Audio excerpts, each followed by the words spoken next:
En 1962, en medio de la tensión de la Guerra Fría, los Estados Unidos estuvieron a punto de realizar uno de los engaños más oscuros y secretos de su historia.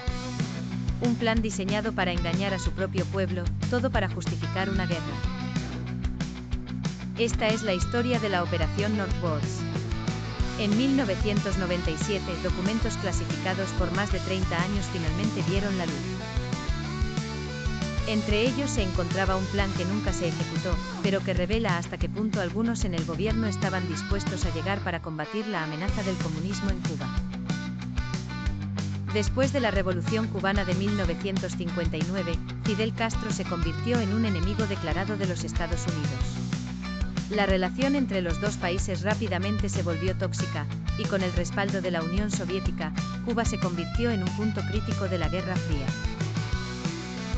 En 1961, Estados Unidos apoyó una invasión de exiliados cubanos para derrocar a Castro, pero todo terminó en desastre en la Bahía de Cochinos. Este fracaso dejó a la administración de Kennedy buscando nuevas formas de eliminar al régimen cubano.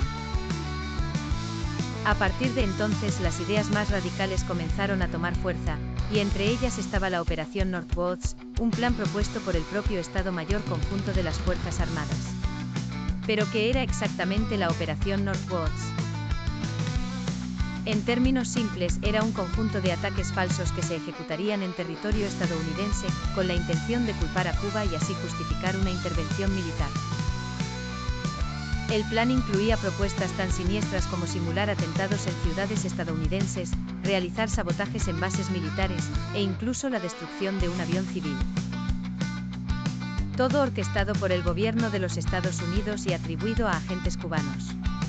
Imagínate por un momento un avión lleno de civiles, supuestamente derribado por fuerzas cubanas. Las noticias recorriendo el mundo, la indignación pública, el clamor por una intervención militar. Pero todo falso.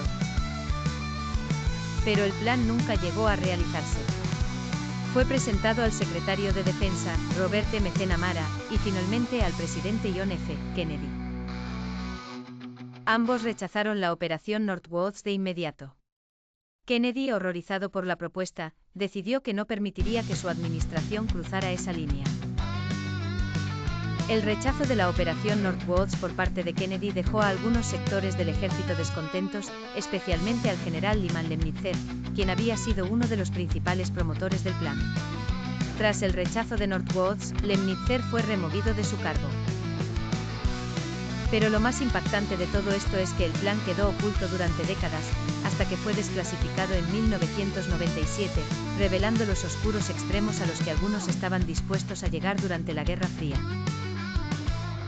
Cuando la información salió a la luz, muchos se quedaron atónitos. ¿Hasta qué punto estaba dispuesto a llegar el gobierno para justificar una guerra? Y la gran pregunta, si estos planes llegaron tan lejos, ¿qué otros podrían haber estado en marcha? La Operación Northwoods es un recordatorio de que los gobiernos, especialmente en tiempos de guerra, pueden llegar a contemplar medidas extremas para lograr sus objetivos. Pero también es una historia de límites, de decisiones morales, y de las líneas que no deben cruzarse. Aunque el plan fue detenido, nos hace preguntarnos qué más no sabemos. Si este vídeo te ha hecho reflexionar sobre el poder, la ética y el control de la información, no olvides darle like, compartirlo, y suscribirte para más contenido como este.